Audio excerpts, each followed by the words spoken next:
مانگا.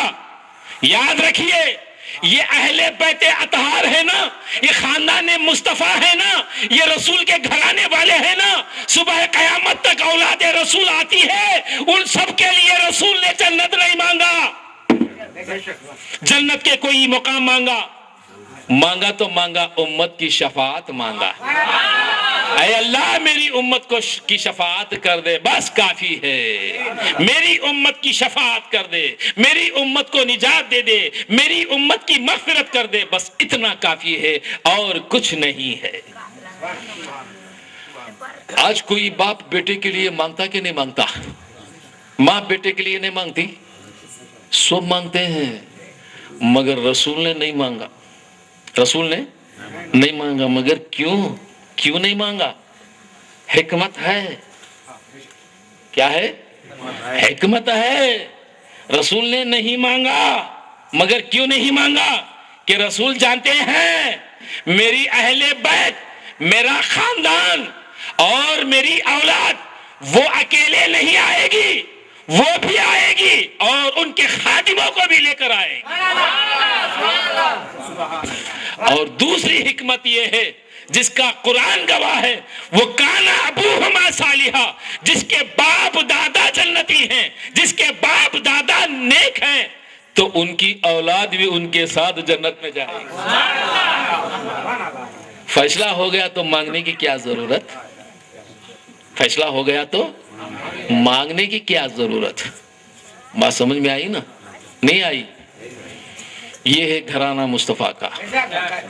اب علی اکیلے نہیں جائیں گے, بی بی فاطمہ الزہرا اکیلی تنہا نہیں جائیں گی, خاتون جنت ہے نا, نہیں جائیں گی اکیلی. امام حسن اکیلے نہیں جائیں گے, امام حسین اکیلے نہیں جائیں گے. ارے ڈرو مت, گھبراؤ مت, محبت اہل بیت سے کرنے والوں ہر ایک کے پیچھے اہل بیت اطہار محبت میں اپنی جنت میں لے کر جائیں گے. ڈرے ہمارے دشمن, ڈرنا کون؟ ہمارے دشمن. ہم کو کئی کو ڈر؟ ہم کو ڈرنے کی ضرورت نہیں ہے, سمجھے؟ تو آخری دو باتیں بتا کر اپنی جائے لے لوں گا, وقت تو کافی ہو گیا نا.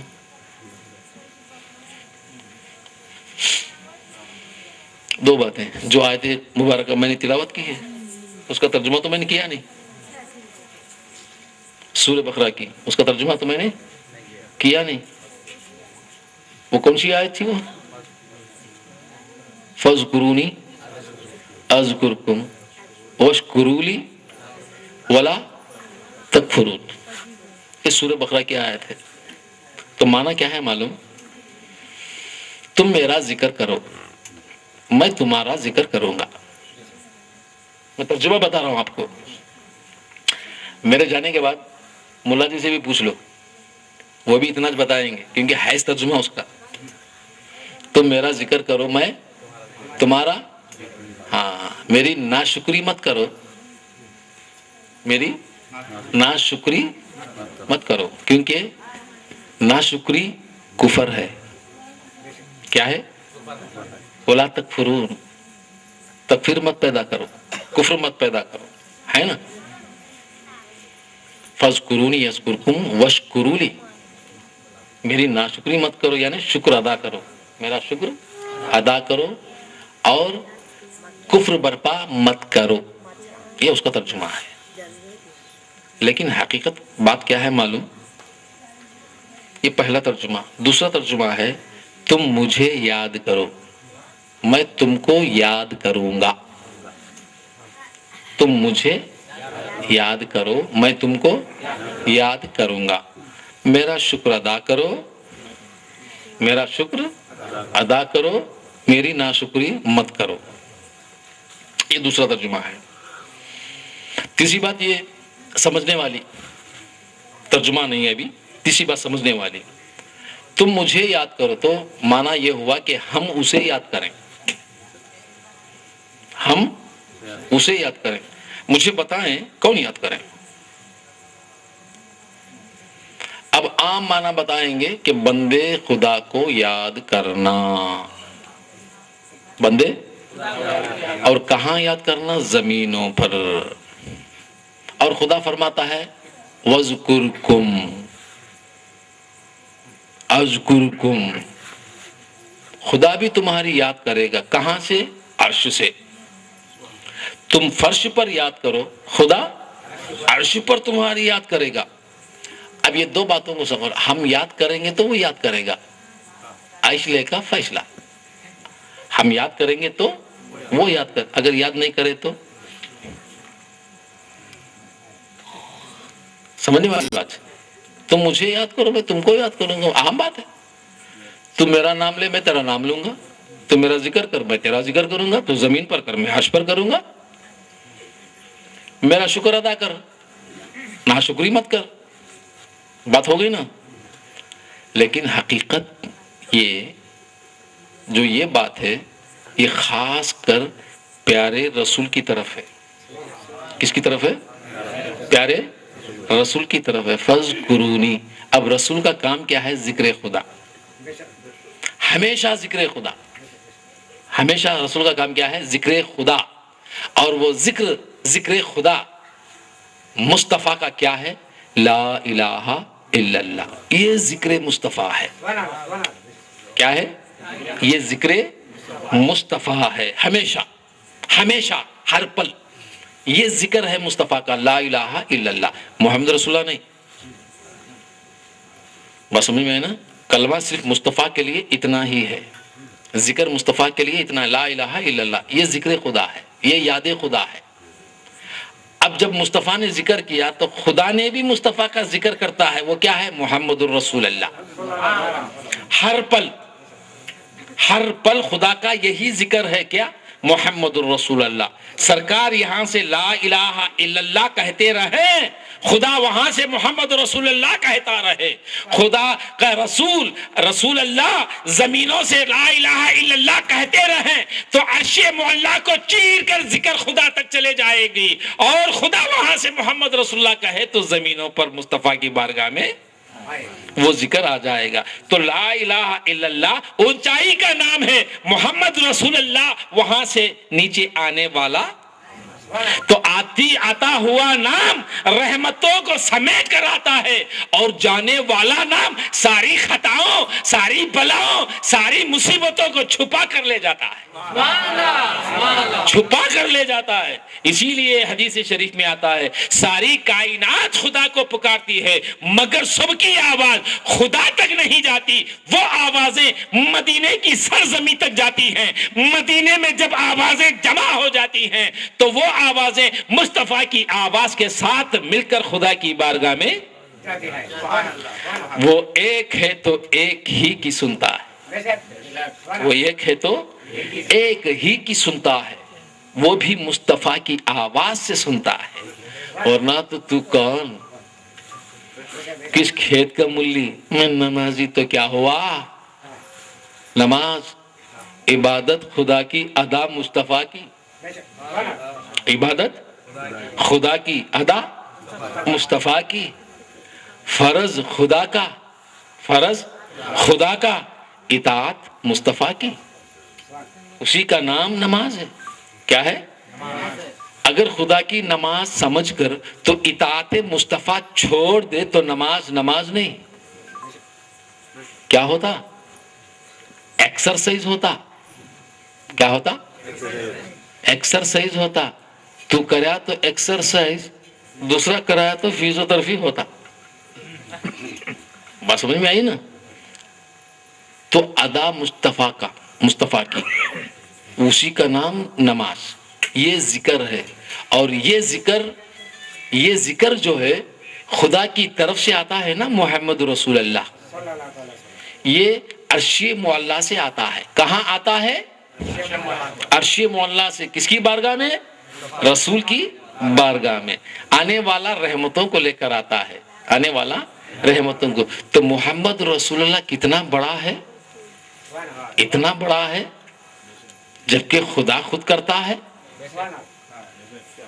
تو اسی لیے کہتے ہیں لا الہ الا اللہ سنت مصطفیٰ ہے، محمد رسول اللہ فرض خدا ہے. ذات خدا کی بڑی تو ذکر بھی بڑا.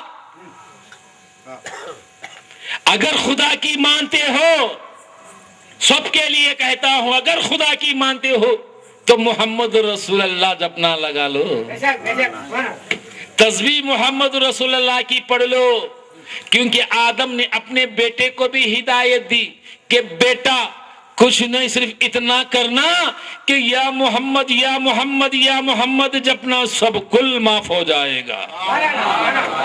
کیونکہ میں نے عرش مولا سے یہی آوازیں سنی ہیں، اگر خدا کی مانتے ہو تو جپنا محمد کو، محمد کو مانتے ہو تو جپنا خدا کو۔ بات سمجھ میں آئی؟ تو کہاں گئے؟ ظاہر میں تو انکار کرتے ہو لیکن جپتے تو مانتے ہو رسول کو، رسول والوں کو۔ اب یہ آنے والا ذکر مصطفیٰ کی بارگاہ میں، یہ تو بارگاہ کی بات ہے، ذکر خدا کی طرف سے آتا ہے، گود میں، کندھوں پہ، سینے پہ، لب مصطفیٰ، زبان مصطفیٰ، حسین کے حلق میں، حسین کبھی کاندھوں پر، کبھی سینوں پر، کبھی گود میں، کبھی زانوں پر، اور حسین ہمیشہ محمد الرسول اللہ کے ساتھ ایسے ہیں، خود سرکار فرماتے ہیں الحسین منی انا من الحسین، حسین مجھ سے، میں حسین سے۔ اے لوگو، حسین کو مجھ سے الگ مت سمجھنا اور مجھے حسین سے الگ مت سمجھنا، اگر سمجھو گے تو منافقت ہوگی، اور سمجھو گے دو حسین اور نبی سے، نبی سے حسین، حسین سے نبی سمجھو گے تو محبت ایمان ہوگی، نہ سمجھو گے تو منافقت ہوگی۔ موافقت ہو تو سمجھو، منافقت ہے تو مت سمجھو۔ حسین مجھ سے ہے نا اور میں حسین سے، مگر کیوں کہا یہ؟ اس لیے کہا جو ذکر میں اپنی بارگاہ سے کرتا ہوں تو عرش مولا تک جاتا ہے، جو ذکر وہاں سے آتا ہے میری بارگاہ میں تو وہی ذکر حسین میری گود میں کرتا ہے، چلتے پھرتے کرتا ہے، ہنستے کھیلتے کرتا ہے، کھاتے پیتے کرتا ہے۔ ارے وہ ذکر حسین کبھی نہیں چھوڑا، جب کہ تلوار کی دھاریں، برچیوں کے زخم جس میں اطہر کو چھلنی بنا دے تو اس وقت بھی اس کی زبان پہ وہی ذکر جاری تھا۔ حلق زبان سے، گلا جسم سے، جان جسم سے اور سر تن سے جدا ہو گیا۔ بعضوں نے دیکھا کہ حسین کی زبان بھی ہل رہی ہے تو معلوم کیا ہوا؟ وہی ذکر کر رہی ہے۔ ہمیشہ ذکر، جان چلی گئی مگر زبان چلتی ہے، جان چلی گئی مگر خون کے قطروں میں خوشبو ہے، جان چلی گئی مگر بعضوں کا خون گرتے ہی مطلب یعنی سخت ہو جاتا ہے، جم جاتا ہے، مگر حسین کا خون 4 دن ہو گئے، 8 دن ہو گئے، 12 دن ہو گئے، قطرہ گرتا ہی تھا، قطرہ بہتا ہی تھا، قطرے گرتے ہی تھے، بہتے ہی تھے، مگر وہ قطرے صبح قیامت تک نہیں مٹیں گے۔ اگر دیکھنا ہے ملک شام کی جامعہ مسجد دمشق کے اندر جا کر دیکھو، آج بھی وہاں منبر پر حسین کے سر مبارک کے گرے ہوئے قطرے موجود ہیں، لوگ بزیارت عبادتن کی نظر سے زیارت وہاں کر کے آتے ہیں، آج بھی وہاں سے خوشبو جاری ہے، آج بھی وہاں سے اس پتھروں پر وہی خون نظر آئے گا جیسے خون تازہ ابھی ابھی بہتا ہو۔ یہ کیا ہے؟ یہ خون حسین کا، ہم سمجھتے ہیں یہ خون حسین کا، لیکن یہ خون حسین کا نہیں ہے، یہ خون مصطفیٰ کا ہے، یہ خون مصطفیٰ کا ہے، کیونکہ سرکار نے فرمایا ہے السادات یعنی میری اہل بیت میری اسلاب سے ہے، میرے صلب سے ہے، ان کے اندر میرا خون ہے اور میرا جگر ہے، میرا قرار ہے، میرا چین ہے۔ تو حسین شہید تو شہید، حسین کربلا میں سمجھتے ہیں شہید ہو گئے، شہادت پائے، لیکن حقیقت میں ظاہر میں حسین کی شہادت ہوئی، لیکن باطن میں یہ شہادت مصطفیٰ کی ہے۔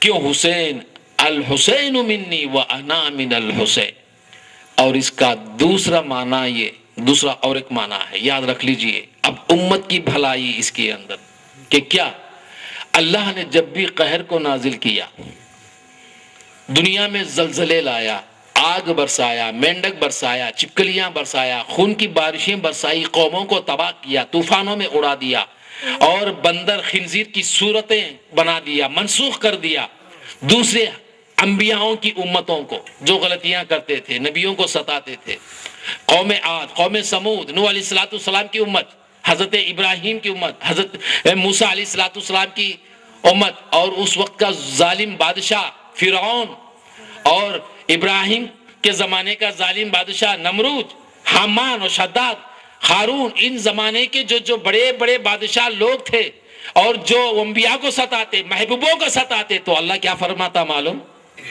اے محبوب، اے میرے نبی، تم ہٹ جاؤ۔ کیا فرماتا؟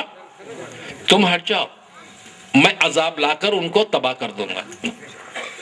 نبی کو، محبوب کو پہلے وہاں سے ہٹا دیتا۔ عذاب آیا، نوح کو لوگ ستائے تو کیا کیا معلوم؟ قرآن پڑھ کر دیکھو سورہ صافات کے اندر اللہ نے فرمایا، سورہ ہود میں بھی یہ واقعہ آیا ہے، اے نبی تو کشتی بنا لے، بیٹھ جا، میں طوفان لاؤں گا، تیری کشتی پانی میں، کشتی پہلے پانی ہوتا بعد میں کشتی، پہلے پانی ہوتا بعد میں کشتی، لیکن یہ قدرت دیکھو، پانی چ نہیں، پہلے کشتی بعد میں پانی، پہلے کشتی بعد میں پانی۔ اب خدا کا عذاب آنا، طوفان آنا، اب وہ طوفان انتظار کرتا ہے کب کشتی بنے گی، میں کب برساؤں۔ کشتی جب تیار ہو گئی تو اللہ نے حکم دے دیا ہر جانوروں میں سے ایک ایک جوڑا لے لے، تیرے چاہنے والے تیری امت کو لے لے، اس کے اندر درند، پرند، چرند، گزند، کیڑے مکوڑے، بلی، بچھو، سانپ، مطلب یعنی ہر جاندار چیزوں کا ایک ایک جوڑا کشتی میں رکھ لے، اور اس کے بعد تیری چاہنے والوں کو بٹھا لے۔ جب بیٹھ گئے طوفان آ گیا، سیلاب آیا، کشتی تیری، کشتی نکل گئی، پار ہو گئی، اور جتنے بھی ظالم تھے سب کے سب نیست و نابود ہو گئے۔